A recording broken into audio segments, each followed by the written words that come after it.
What's up everyone, and welcome to this video. Do you have questions that you find hard to ask yourself sometimes? Well, you are not alone, because I also have questions of my own that I ask myself constantly or once in a while. It depends. And I'm trying to throw them here, not to try and answer them, but for us to look at our lives in retrospect. If you've not subscribed, please subscribe and share this video, and let's look at some of those questions. Now, the first question is, how has my upbringing shaped my view of relationships and families? There are a ton of things to consider under this point, like communication. How has it affected how we communicate with people? Were voices raised when you were growing up, and so now you know that is how it's done? Were people kind? Were people did they conceal information, and you also feel now the need to speak and conceal information, or you want to do things differently? That's one question to look at. Families, what views of marriage did you pick up growing up? These are some of the questions we need to ask ourselves sometimes. Question number 2 is, am I comfortable asking for help?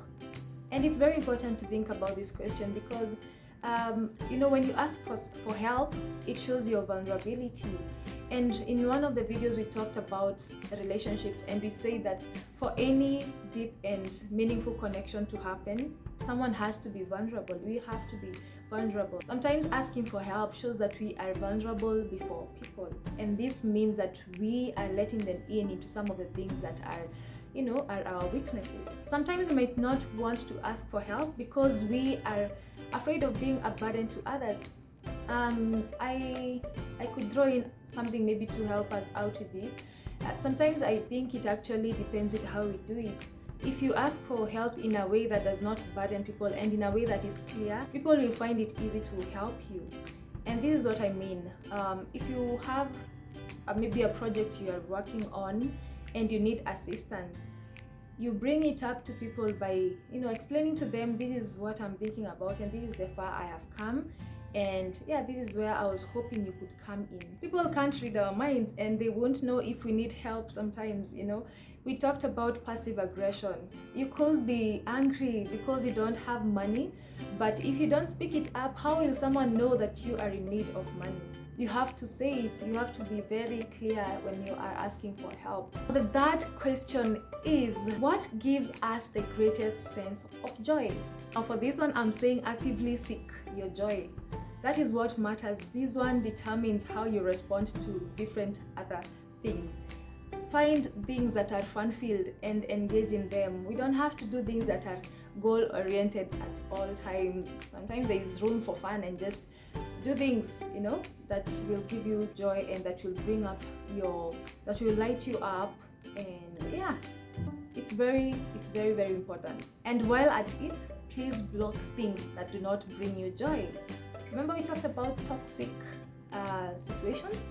If this means cutting off toxic people in your life, then do it.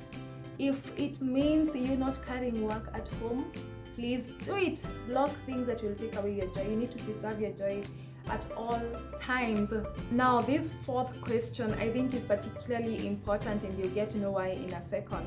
Because the question is, who am I myself around? Who can I be authentic with? I think when we ask ourselves that question, we are able to know where we direct our energy, and also we are able to examine our relationships, because at the end of the day, we shouldn't be pretending to be someone we are not. We should be ourselves at all times. It's easy being yourself than someone else, right? So if you find yourself having to change the things that you love, or just your personality, okay, that one is going to be hard to change, but having to change some of your the way you act around some people, then you have to sit back and question this relationship. Why am I feeling the need to change myself around this person? That's a big red flag. Now, the fifth question, which is equally important as the ones we've talked about, is the narrative I build for myself. Where does it lean towards? Is it more of positive or negative? And some few pointers below that is the things that we consume. How do they shape our mind? Is it the environment around us that is making us lean towards being positive or towards being negative? Is it the upbringing that we have had? Yeah, were the people around us so negative or so positive, and now this is what we picked up? Could it be the things that we consume? These questions are very critical, especially if we are trying to grow and develop ourselves. I think it's important to once in a while sit back, take a moment to reflect and ask yourselves some very tough questions. I hope these questions shed some light on some things, and yeah, if you find it meaningful and useful, please consider sharing it with someone else who will benefit from it as well. Thank you so much for watching, and see you in the next video. Bye.